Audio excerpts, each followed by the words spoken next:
আমার বাবা মোহাম্মদ শাহাবুদ্দিন হাওলাদার ওরফে জাকির হোসেন শুক্রবার সকাল 9:30 বাজে বাসা থেকে বের হয়েছে। আমার বাড়ি নোয়াখালী, থাকি চট্টগ্রাম সনখোলা করাচিন, বাসা ডাকঘর লোয়ারফুল।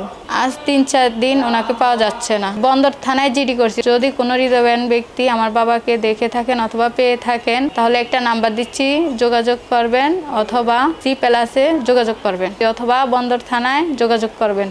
এই ধরনের কোনো নিউজ গরিবেল্লাই ওনারা আর কাছে আইলেই কিংবা আর কোনো প্রতিনিধি কোনো উপজেলায় কোনো জেলার কোনো প্রতিনিধিসকলের কাছে যাইয়েরও ওনারা থানার জিডি এবং আরানো খবর ছবি এবং তার কোনো নিকটাত্মীয়যোগ্য বক্তব্য ইয়েন ফাটাইয়ের আর কাছে ফাটাইবেন। খনিকে 1 পয়সা খনিকে আর এখন দিবেন। যদি খনিকে 1 কোটিও খনিকে চাই আর হইবেন আর অফিসও তাই খনিকে যদি ওনার তো 1 কোটি লইয়ে এন্ডিলে কোনো আর অভিযোগ দন আর সঙ্গে সঙ্গে অ্যাকশন লইব এবং আর ইয়েন স্পষ্ট করে আর ইয়েন ব্যাগুনের ওয়াজ তো ওনারা ব্যাগুন ভালো তাইবেন, সুস্থ তাইবেন, C+ টিভির সঙ্গে তাইবেন।